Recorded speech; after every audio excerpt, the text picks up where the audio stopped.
Assalamu alaikum. So welcome to our series Quran for non-Muslims. I made this series first and foremost because of my own experiences. I became Muslim in 1992, and one of the greatest challenges I faced early on was having a copy of the Quran and really knowing how to approach the Quran. And to be honest with you, I was very young.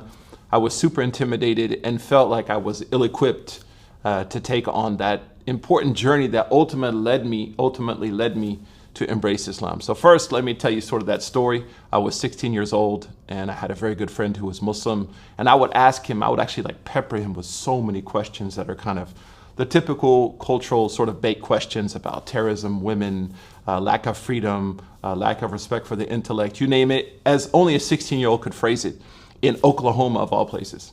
And he basically was the one who said, you should just go like read the Quran. So I went to a library there and actually found a very old print of the Quran in English that was actually printed backwards. And I didn't know that it was printed backwards because Arabic goes from right to left, not left to right. And I took the Quran home. I hid it from my mother. My mother was a staunch Church of Christ Oklahoma woman, so I was worried if she found Muhammad's Bible in her house, I would be, as we say, lunch meat, So I hid it. And then finally that night, late at night, I opened up the Quran and I began to read it, and I didn't realize it was printed backwards. So then I got really confused. I was like, oh my gosh, like this book is impossible to navigate. And finally I realized it was printed, what I considered to be backwards. And I started to read the Quran on my own, and I was mesmerized, I was captured, but at the same time, I really didn't know what skills I needed to have in my head to benefit holistically from a reading of the Quran. So that's the purpose of this series, is to present the Quran in a way, number one, that definitely will challenge you. I think it's important that we think about the benefit of being challenged, not just watering things down to the point where there's no sense of aversion, there's no sense of wrestling, there's no tug of war, if you will, spiritually, intellectually, there's no tantalization that happens. Obviously, that's going to happen in this series. Number two, to show you some of the patterns, even in English, that if you learn them, your reading of the Quran will be enhanced. It will be pixelated in a way that will really make it an intimate gathering, an intimate setting between you and the book of God, as we consider it as Muslims. And number three, answer a lot of questions I know that I had and probably you have as we begin this important relationship with the Quran.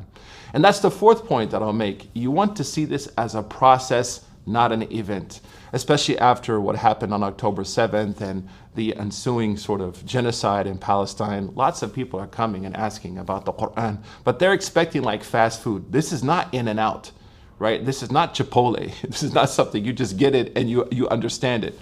It's a rihla, we say in Arabic. Like it's a trip, it's a journey that lasts throughout our lifetime.